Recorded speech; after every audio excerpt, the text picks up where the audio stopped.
Hola a todos, soy Mónica Hacha, dietista, nutricionista y tecnóloga de los alimentos. Hoy os tengo que hacer una advertencia para que seáis conscientes. Tener mucho cuidado con la cantidad de sal que consumen los niños.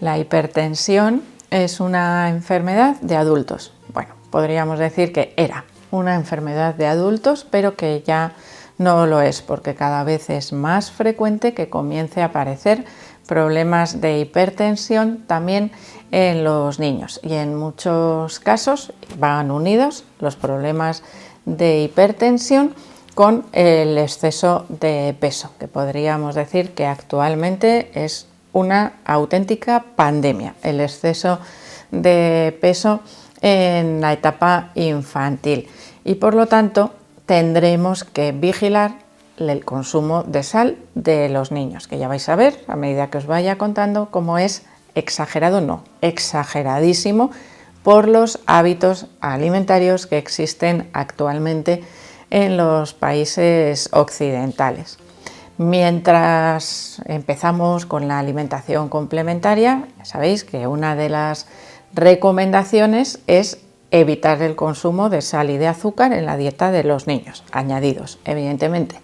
No se utiliza sal para cocinar la alimentación de los niños, al menos antes del año, pero claro, a partir del año y medio, dependiendo de la evolución de cada niño, los hábitos alimentarios son ya similares a los de los adultos y compartimos la misma comida, compartimos lo que se prepara en casa, es para todos por igual.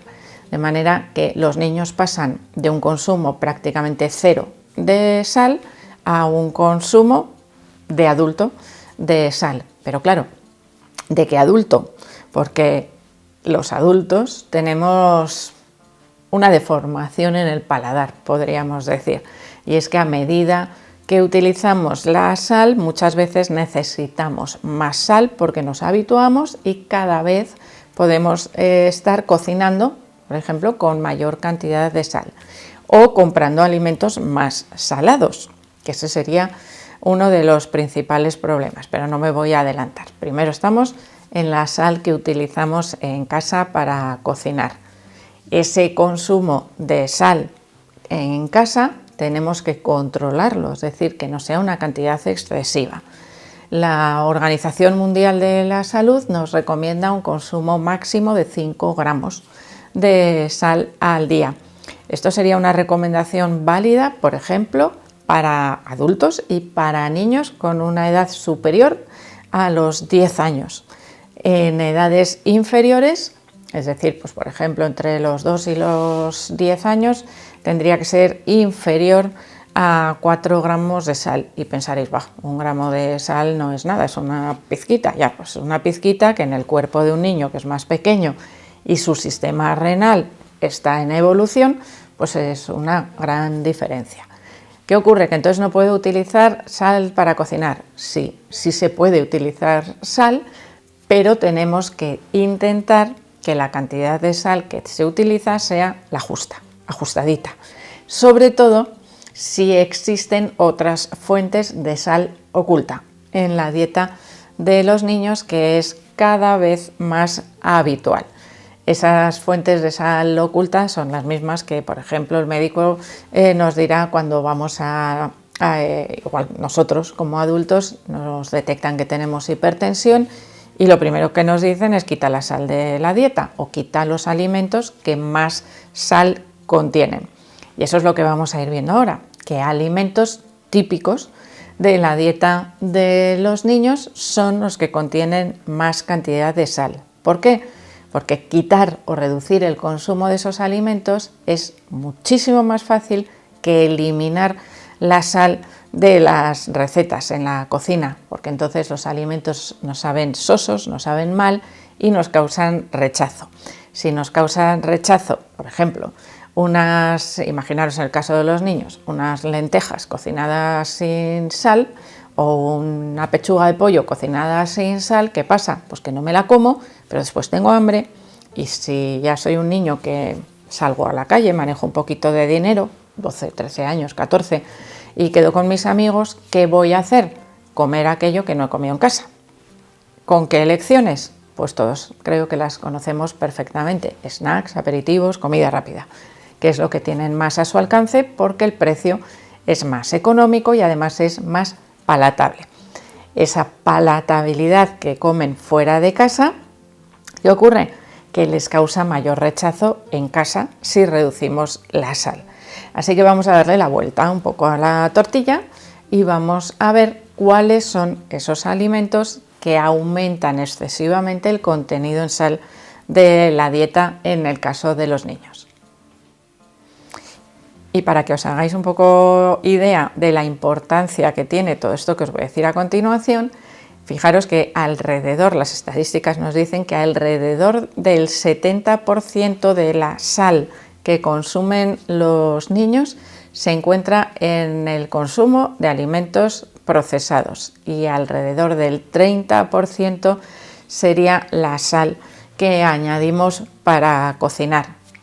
¿Cuál de las dos compensa más o merece la pena modificar o cambiar? Evidentemente ese 70%, que es el que realmente va a marcar la diferencia en el consumo de sal. Así que empezamos con esa lista de alimentos. Uno de los alimentos que contiene más cantidad de sal y que es de consumo habitual es el pan. El pan es un alimento que en la dieta de los niños está presente de manera bastante abundante. Los niños que comen en el colegio, si no os lo creéis, preguntadlo a vuestros hijos, comen bastante cantidad de pan. ¿Por qué?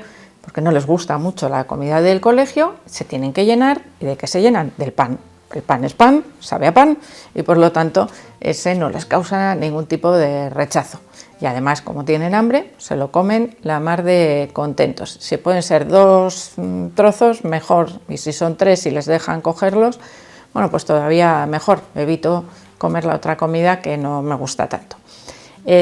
Reducir la cantidad de pan puede ayudar a reducir bastante la cantidad de sodio de la dieta. Seguimos con el pan, bocadillo de la merienda. ¿Qué ponemos en el bocadillo? Bueno, pues es muy frecuente, por ejemplo, los embutidos, como por ejemplo el chorizo o el jamón, altísimos en sal también.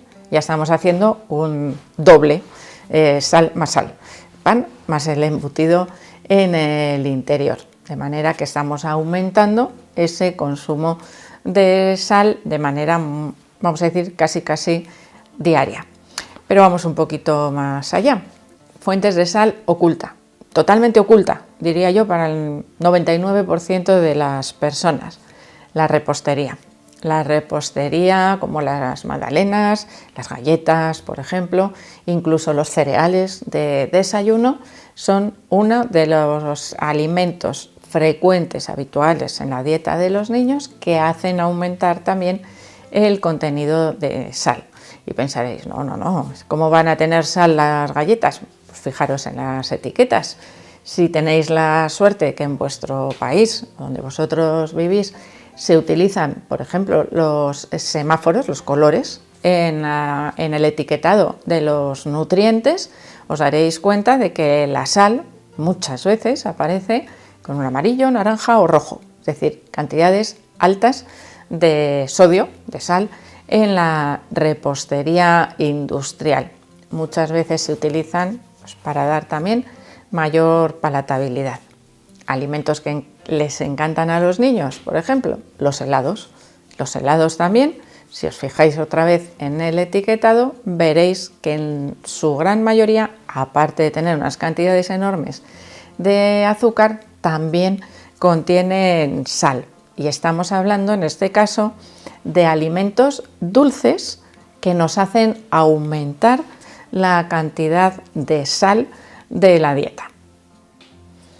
Y por último podríamos destacar pues, el uso de conservas. Esto sería algo que nos afecta por igual a toda la familia. Es decir, por ejemplo, vuelvo al ejemplo de las lentejas.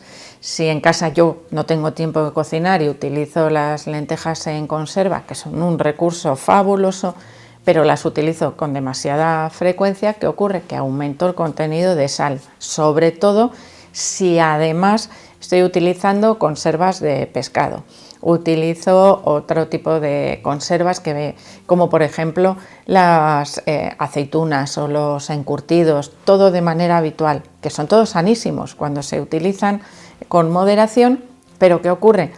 Que si yo sumo todo lo que os he ido contando, bocadillos, embutido, productos procesados dulces, ultraprocesados, comida preparada, comida precocinada, por ejemplo, como pueden ser las pizzas, por ejemplo, snacks y aperitivos salados, que, bueno, si os fijáis en las papeleras de los colegios, bueno, antes se veía mucho papel de aluminio envolviendo bocadillos, pero actualmente lo que se ven son bolsitas comerciales de snacks y aperitivos, es lo más frecuente actualmente en las papeleras de los colegios, y muy poquitas peladuras de fruta, por no decir, yo creo que prácticamente ninguna. Así que eso, cambio en los hábitos alimentarios. Todos estos alimentos muchas veces sustituyen a la fruta y a la verdura, que serían los alimentos que deberíamos priorizar también en la dieta de los niños para que cojan unos buenos hábitos. Así que ya veis que muchas veces el problema no es la sal que utilizamos para cocinar, sino el excesivo consumo de alimentos procesados o ultraprocesados. Si además queremos reducir la cantidad de sal que utilizamos para cocinar, esto ya sabéis que es un tema de educación del paladar, nos podemos acostumbrar a menos sabor salado en las comidas, pero resulta también muy útil, por ejemplo, los sofritos de ajo, cebolla, incluso puerro, tomate, pimiento, para dar más sabor a las comidas, o el uso de especias y hierbas aromáticas, que los niños también pueden consumir y que, bueno, pues les va a dar más variedad también a los sabores que utilizamos a la hora de cocinar, y eso también es una buena parte de la educación nutricional. Utilizando especias reducimos también el contenido en sal, porque da mucho sabor a las diferentes preparaciones, a las diferentes recetas. Así que ya sabéis, para reducir la sal de la dieta, reducir principalmente el consumo de alimentos procesados o ultraprocesados. Así que espero que os haya gustado el vídeo, por supuesto que le deis al like, no dejéis de suscribiros al canal y espero seguir viéndoos a todos en los próximos vídeos.